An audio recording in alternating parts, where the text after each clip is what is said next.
This is the exterior tour. We're at the garage car entry. That's on the north side of the house. There is some erosion underneath the north wall, north master bedroom wall. Erosion, erosion, erosion. There's the back exterior faucet. These paving stones laid out like this, they are not dimensionally uniform and may be trip hazards. This is a metal car entry door. We have soffit vents. This is part of the roof, but the flashing is not lapped a minimum of 10 inches. Hardly ever is. There's a little bit of separation between the brickwork and the vertical garage door casement.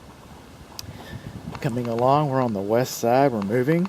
The exterior walls are brick, and then there are some manufactured siding. This siding doesn't last very long, by the way, but so far so good. The electric service power is coming below grade. The meter's on the garage west wall. The breaker box is on the inside on the garage interior wall. We'll look at that in a little bit. The breaker box should be sealed. This is the condensing. This is the rain weather sensor, the rain sprinkler system weather sensor, and that should be standing straight up. It shouldn't be tilted out like that. There should be some kind of a rain diverter over the condensing unit so that rain to water doesn't fall right directly on top of the unit. The unit is not level.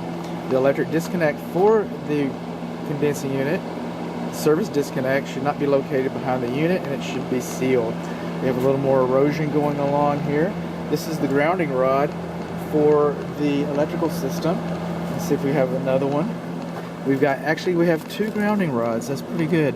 They should be buried, but splitting hairs, especially with two. We got a little bit of wood damage on the siding right here. A lot more wood damage down in here. We'll get some still pictures of this.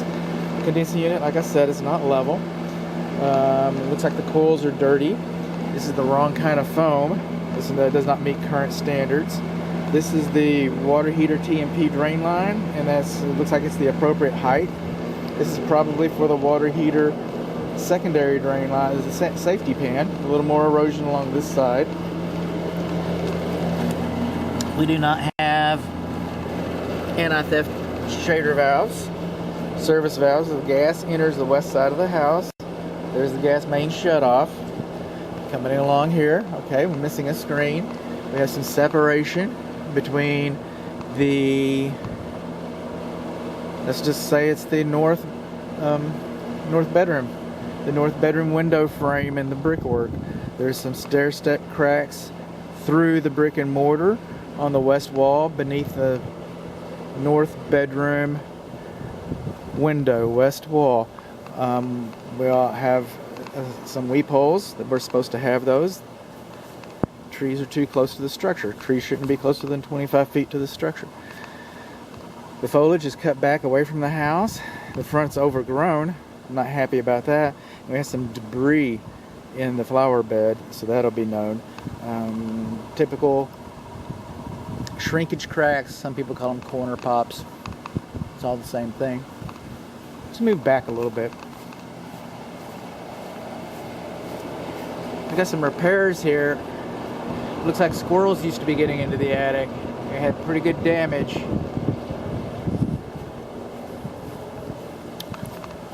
On.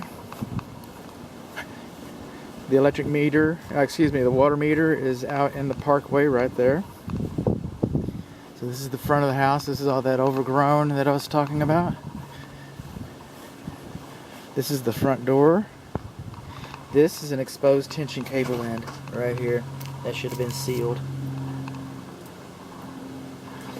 Electric receptacle outlets on the exterior. Close that and say some air conditioning. Okay, they should have bubble covers.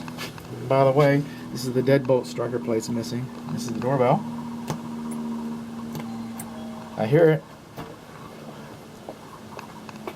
Okay, exterior light fixture should be sealed. Moving along. That's where we're going to find the main water shutoff valve, hopefully. That's what we're looking for, right in there. A little more erosion. It's a dry soil. And there's some Parge coat over here where they've done a little bit of repair on the exterior, cosmetic repair on the foundation perimeter. Coming along, we got some negative drainage on this side.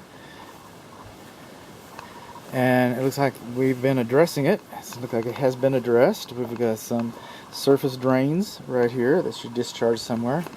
This walkway is not dimensionally uniform. That's a mouse trap right there. So we got rodent traps. More surface drains coming along. Wooden chimney with a cap. Those are ridge vents. Ridge vents for the roof. This is foundation repair. We know that there's been some foundation repair. Again, that should have had a protective bubble cover on it. More siding. And you see this trim board like this, and it's trim board along the bottom. It means that there was wood damage at one time. It should have, like on the other side, like here. That's the way it looked originally. So you see this nice horizontal trim board along the bottom edge of it, and it's covering it up because we've had some wood damage underneath there. You can kind of see the repairs right in here. It's kind of gone up a little bit. So that's what that's about. And this is some of those fogging windows we were talking about. This siding doesn't match. Okay, so we've had some repairs here too. And we're back where we started.